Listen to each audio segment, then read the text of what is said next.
વાલનું શાક બનાવવા માટે કાંદા ટામેટાને તેલમાં ફ્રાય કરવાના છે. થોડુંક જીરું નાખવાનું છે. ત્યારબાદ લીલું મરચું નાખવાનું છે. આદુ લસણની પેસ્ટની અંદર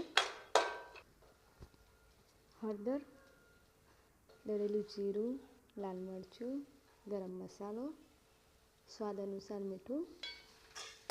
ત્યારબાદ તેને મિક્સ કરી દેવાનું છે. મિક્સ કર્યા બાદ વાલ નાખી દેવાના છે અંદર. વાલ નાખ્યા બાદ પાછું હલાવી દેવાનું છે. લીલો કાંદો,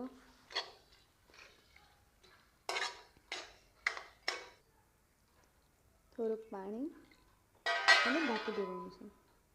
ઢાંકી દીધા બાદ 5 મિનિટ રહીને ચેક કરતું રહેવાનું. પાછું ઢાંકી દઈશું. આ આપણા વાલ રેડી છે.